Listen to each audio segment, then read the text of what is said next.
Welcome back to അമൂസ് സീൽസ്. അപ്പോൾ ഇപ്പം നമ്മൾ മോഹൻദാസ് ഗ്രൂപ്പ് ഓഫ് ഇൻസ്റ്റിറ്റ്യൂഷൻസിൽ പോവാണ്. അപ്പോൾ അവിടെ ഒരു ഫാഷൻ ഷോ കോമ്പറ്റീഷൻ നടക്കുന്നുണ്ട്. നമ്മളൊരു അറൗണ്ട് ഉച്ച ടൈം എത്തി. അപ്പോൾ അവിടെ ഓട്ടോ ഷോ നടക്കുന്നതാണ് കണ്ടത്. നമുക്ക് തന്ന ഗ്രീൻ റൂം ആക്ച്വലി ലേഡീസ് ഹോസ്റ്റലിൽ അവിടെയായിരുന്നു. പിന്നെ ബോയ്സും കൂടെ ഉള്ളതുകൊണ്ട് അതൊക്കെ മാറ്റി നമുക്ക് വേറൊരു ഗ്രീൻ റൂം അലോട്ട് ചെയ്ത് അവരെ ക്ലാസ് റൂം. ഇപ്പം എന്നെ ഹെയർ ചെയ്യാൻ നീരജ ഹെൽപ്പ് ചെയ്യുകയാണ്. അപ്പോൾ അത് കഴിഞ്ഞ് എല്ലാവരും പരസ്പരം ഹെൽപ്പ് ചെയ്തുകൊണ്ടിരിക്കുകയാണ് റെഡിയാകാൻ വേണ്ടിയിട്ട്. ഇവിടെ ആഷ് ഫേസ് പെയിൻറ്റിംഗ് ഒക്കെ ചെയ്തുകൊണ്ടിരിക്കുകയാണ്. അത് അതിൽ ചേച്ചിയെ ഹെൽപ്പ് ചെയ്യുകയാണ് മേക്കപ്പ് ചെയ്യാൻ വേണ്ടിയിട്ടൊക്കെ. അങ്ങനെ എല്ലാവരും റെഡി ആയിക്കൊണ്ടിരിക്കുകയാണ്. ഫാഷൻ ഫീസ്റ്റ് എന്ന് പറഞ്ഞ കോമ്പറ്റീഷനാണ് കേട്ടോ. അപ്പോൾ അതിൽ പങ്കെടുക്കാൻ വേണ്ടിയിട്ടാണ് നമ്മൾ എത്തിയിരിക്കുന്നത്. അപ്പോൾ ഞാൻ അങ്ങനെ ഒന്ന് റെഡിയായി, എല്ലാവരും അങ്ങനെ ഓൾമോസ്റ്റ് റെഡിയായി കഴിയാറായി.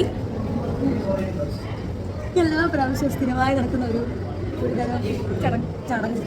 അങ്ങനെ എന്നെ മേക്കപ്പ് ചെയ്യാൻ വേണ്ടി മാളു ചേച്ചി ഹെൽപ്പ് ചെയ്തു. അപ്പോൾ ഇത്തവണത്തെ എൻ്റെ ഹെഡ് വെയർ എന്ന് പറയുന്ന ഒരു കൊമ്പാണ് കേട്ടോ. അപ്പോൾ എങ്ങനെ എല്ലാവരും റെഡി ആയിക്കൊണ്ടിരിക്കുകയാണ്, പരസ്പരം ഹെൽപ്പൊക്കെ ചെയ്യാണ്.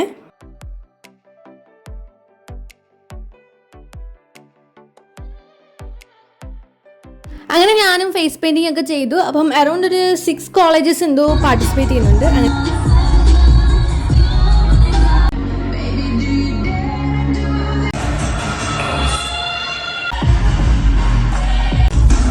അങ്ങനെ ഷോ കഴിഞ്ഞ് നമുക്ക് സെക്കൻഡ് പ്രൈസ് അടിച്ചിരിക്കുകയാണ് ഗൈസ്. അപ്പോൾ ഇന്നത്തേക്ക് ഇത്രയേ ഉള്ളൂ. Bye bye.